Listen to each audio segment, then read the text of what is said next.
addu naan voilà prison yi sax jaay nañ ko gisoon nañ ci Dantec ñu jaay ko ñenn ñi ñi ngi wax ne voilà principal am na lu mu ci jaay mais suñ demee ba tamit suñ prison yi ñu koy jaay Pape loolu mooy paquetage bi day gën a yokku gannaaw. dina doy waar de waaw ci côté boobu daal. li ma ci mën a xamal mooy maa ngi koy fàttaliku bu baax a baax ce dossier là dama ko doon suivre à l'époque. c'était depuis année 2013. 2013 waaw 2013 2014 daal ci la ñu doon. soog a kon ci reñu Macky Sall. waaw ci la ñu doon soog a yëkkati dossier boobu noonu. il était question que Rebeuss dafa feesoon c'était la prison la plus surpeuplée. dañ ko bëgg jaay daal di tabaxaat beneen kaso bu bees bi nekk Sébikotane boo xamante ne dina am toutes les normes requises pour que ñu mën fa accueillir gars yi. ok projet boobu bi ñu ko soulevé bi ñu demee ba ci biir. nguuru Macky Sall en tout cas information officielle bi ñu joxe woon li ñu xamle woon ci wàllu googu mooy. dafa am ay obstacles par rapport ak réalisation projet boobu noonu ñu ne woon trois obstacles moo am. bi si jiitu l'infrastructure ñu ne woon l'infrastructure appartient à l'État du Sénégal donc il faut que Assemblée nationale mën a autoriser vente bi. deuxième obstacle ñu ne 8 milliards lañ ko bëgg jaay il faut que ñu trouver un acquéreur ko accepter jënd ko 8 milliards. troisièmement troisième obstacle bi ñu ne woon même bu ñu gisee ku ko nangoo jënd 8 milliards il faut que mu xaar ba ñu tabax prison bu bees bi Sébikotane ba pare ñu soog a déplacer détenus yóbbu leen foofu noonu. donc ñu ne woon problème la woon pour ñu gis parce que pour Assemblée nationale bi autoriser woon vente infrastructure bi puisque ça appartient à l'État du Sénégal du woon obstacle mais dañu woon dañu amoon problème pour wut un acquéreur ak acquéreur boo xam ne di nga toog xaar ba ñu tabax kaso bu bees ba pare ngay soog a entrer en possession bâtiment bi. trois obstacles yooyu la nguuru Macky Sall joxe woon officiellement pour ne kat projet bi antuwul dafa am gàllankoor dafa am obstacle. donc ñëpp citoyen yëpp jàppoon loolu. mais à entendre bu ñu dégloo premier ministre information yu bees yi mu ci joxe kon da nga gis ne ñaar de deux choses leen soit information yi ñu joxe ci nguuru Macky Sall ne dafa am trois obstacles yi moo tax projet bi mënul dem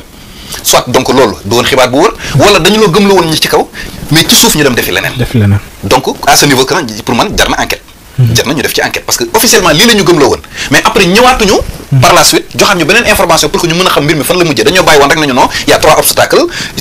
mooy comme yi ma fi tudd léegi lii mooy gàllankoor yëf yi et que amuloon leneen lu ci wet donc ñun loolu lañ jàppoon maintenant puisque lan moo tax ñëwuñu après nag joxaat ñu beneen évolution bu amee ci yëf yi lan moo tax ñëwaatuñu waxaat ñu leneen donc côté bu loolu tamit lënt na suñu bopp moo tax foofu à ce niveau jaadu nañu def ci enquête pour leeral yëf yi projet bi ñu fi tegoon pour jaay Rebeuss lan mooy obstacle yi lan moo ko tere woon kii est-ce que trois raisons obstacle yi ñu gëm la woon est-ce que loolu dëgg la waaw wala déet wala par la suite am na évolution am na leneen lu ci beesaatoon en tout cas war nañu ci édifier bu baax a baax ñu xool xaalis boobu noonu fan la dugg et que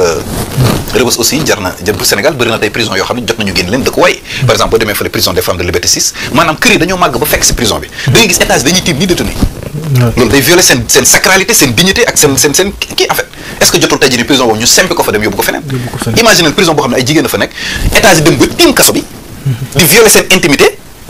lu ne mën fa nekk nga mën a photo mën a vidéo mën a def lu ne mën a sànni ay yëtëmba leen ay affaire ci biir donc loolu c'est une situation particulièrement préoccupante boo xam ne autorités yi judiciaires et pénitentiaires et étatiques même war nañ cee jóg bu baax a baax donc da nga jàpp ne waruñu bàyyi prison yi ci biir dëkk bi au cœur non dafa war a génn moom dafa war a déplacé wu moom waaw man li ma ci li première raison bi gën a war a justifier déplacement mooy intimité détenu yi ñu violé ak sax personnel pénitentiaire bi le fait que état yi màgg tim leen donc parmi tant d'autres prisons am na yeneen ak yeneen yoo xam ne ñu ngi ci situation boobu noonu en tout cas lu jëm ci prison yi moom c'est une situation boo xamante ne bu jara fulaal la mais c'est dommage que gars yi dañ ko xaw a ñàkkal fayda man ci programme de législature sax dégguma fi ko fi teg programme jëmale ko détenu mais nag pourtant dañu war a voter sax dañoo nekk ci dëkk bu am ay réalité de li ñuy faral di dégg mooy ku tabax ay prison voilà di nga dem prison est-ce que du loolu la gars yi daw ba wàllum prison seen yoon nekku ci ñoom nañ paquetage rek en tout cas dugaan moom nee na mbóot yi bëri na Tamba trop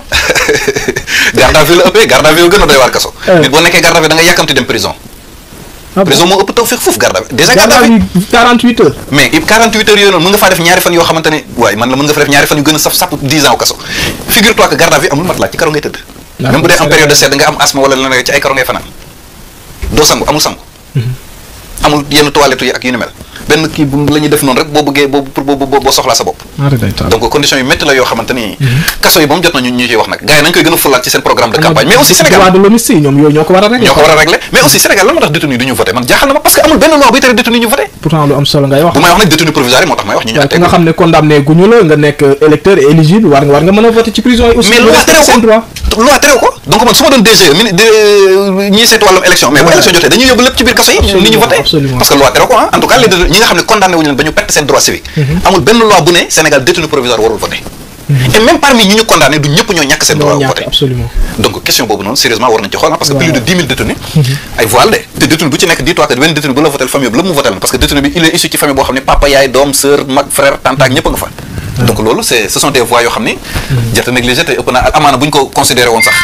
faible taux d'abstention yi nga xamante ne chaque élection dañ koy joytu dina nekk sax loo xamante ne non loolu ñoom fête lay doon ci ñoom sax imagine toi ñu yóbbu leen bagage yi ñu ñëw war a voter loolu day nekk fête bu exceptionnel ci léegi nag lépp nag sous l'organisation et la supervision administration pénitentiaire en tout cas ñoom mën nañu organiser de telle sorte que yëf yi dinañ ko def ci anam yi nga xamante ne noonu la non Pape gars yi faaw ñu ñëw di la jël si de wàllum justice ak prisonniers yi moom voilà droit de l'homme yi ñëw leen di déglu ki nga xam ne mooy Pape wala gouvernement bi tamit accompagner leen ngeen jàppale ñi nga xam ne ñoo nekk foofu parce que ñoom dañuy nekk dans le besoin et malheureusement am na ay nit yu nga xam ne dañ leen di tëj seen ay mbokk nekkuñu fi ñu nekk ci ay situation yu nga xam ne yu jéggi d'ailleurs la dañuy soxla li nga xam ne mooy assistance. Omar yàlla ñu nattoo ñuy wax rek waaye day ñu seetaan ñooñu gën a xam li ñuy wax foofu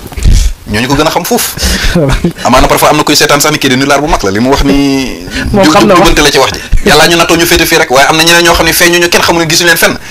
la ngay wax yëpp ñoo la ko gën a xam looloo tax booy wax parfois xaw a kii da ciy baax quoi